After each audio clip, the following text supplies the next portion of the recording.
Hi മക്കളെ, എല്ലാവർക്കും സുഖം തന്നെയാണെന്ന് വിശ്വസിക്കുകയാണ്. നിങ്ങളുടെ പ്രിപ്പറേഷനൊക്കെ എവിടം വരെ ആയി നിൽക്കുകയാണ്.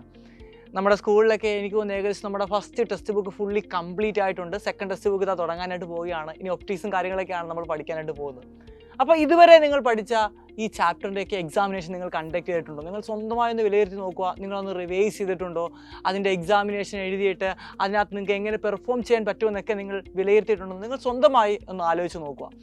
അപ്പോൾ ഞാൻ പറഞ്ഞത് മറ്റൊന്നുമല്ല, നമ്മുടെ സൈലത്തിൻ്റെ മൊഡ്യൂൾ എക്സാമിനെ കുറിച്ച് പറയാനാണ് ഞാൻ വന്നിരിക്കുന്നത്. നമ്മുടെ സെക്കൻഡ് മൊഡ്യൂൾ എക്സാമിനേഷൻ്റെ ഡേറ്റും കാര്യങ്ങളൊക്കെ അനൗൺസ് ചെയ്തിട്ടുണ്ട്. 27-ാം തീയതിയാണ് നമ്മുടെ എക്സാമിനേഷൻ സ്റ്റാർട്ട് ചെയ്യുന്നത്. ഫസ്റ്റ് എക്സാമിനേഷൻ ഫിസിക്സ് ആയിരിക്കും. അതിൻ്റെ സിലബസ് നിങ്ങളോട് എത്തിക്കാനാണ് ഞാൻ വന്നിരിക്കുന്നത്. നമ്മൾ 4 ചാപ്റ്ററാണ് സെക്കൻഡ് മൊഡ്യൂളിൽ നമ്മൾ ഡീൽ ചെയ്യുന്നത്. ഫസ്റ്റ് മൊഡ്യൂളിൽ നമ്മൾ അടിപൊളിയായിട്ട് 3 ചാപ്റ്റർ പഠിച്ചെഴുതിയിട്ടുണ്ട്. അതിൻ്റെ റിവിഷനൊക്കെ നമ്മൾ നടത്തിയിട്ടുണ്ട്. അതിൻ്റെ ചാപ്റ്റർ വൈസ് എക്സാമിനേഷനൊക്കെ നമ്മൾ നടത്തിയതാണ് അല്ലേ. എങ്കിൽ സെക്കൻഡ് മൊഡ്യൂൾ എക്സാമിനേഷന് വരുന്ന അടുത്ത 4 ചാപ്റ്ററുകളെ കുറിച്ച് പറയാനാണ് വന്നിരിക്കുന്നത്. മറ്റൊന്നുമല്ല, ഫസ്റ്റ് ചാപ്റ്റർ എന്ന് പറയുന്നത് നമ്മുടെ മൂവിങ് ചാർജസ് ആൻഡ് മാഗ്നറ്റിസം ആണ്. നമുക്ക് ഏറ്റവും വെയിറ്റേജ് കൂടിയൊരു ചാപ്റ്ററാണ് മൂവിങ് ചാർജസ് ആൻഡ് മാഗ്നറ്റിസം എന്ന് പറയുന്നത്. സെക്കൻഡ് ചാപ്റ്റർ എന്ന് പറയുന്നത് നമ്മുടെ മാഗ്നറ്റിസം ആൻഡ് മാറ്റർ ആണ്. ഒരു ചെറിയ ചാപ്റ്ററാണ്. ഏകദേശം 1-2 മാർക്കിനാണ് എക്സാമിനേഷൻ അവിടുത്തെ ക്വസ്റ്റ്യൻ ചോദിക്കുന്നത്.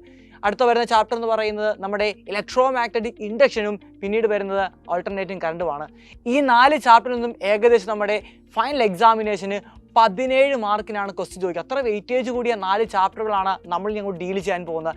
ഈ ചാപ്റ്ററിൻ്റെ റിവിഷൻ ക്ലാസ്സുകളും ഇതിന് പുറമെ തരുന്നുണ്ട്. വെറുതെ നിങ്ങൾ എക്സാം എഴുതിക്കുകയല്ല, ഈ ഓരോ ചാപ്റ്ററിൻ്റെയും റിവിഷൻ ക്ലാസ്സുകൾ തന്ന് അതിലുള്ള മാക്സിമം ക്വസ്റ്റ്യൻസ് നിങ്ങളെ വർക്കൗട്ട് ചെയ്തതിന് ശേഷം മാത്രമേ നിങ്ങൾ എക്സാം എഴുതാൻ ഞങ്ങൾ വിടുകയുള്ളൂ.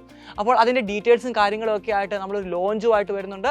22-ാം തീയതിയാണ് നമ്മുടെ ലോഞ്ച്. നിങ്ങളെല്ലാവരും ഉണ്ടായിരിക്കുക. നമുക്ക് അടിപൊളിയായിട്ട് ഒരു കംപ്ലീറ്റ് ഒരു അടിപൊളി സ്റ്റഡി പ്ലാനാണ് നമ്മളവിടെ ഡീൽ ചെയ്യാനായിട്ട് പോകുന്നത്.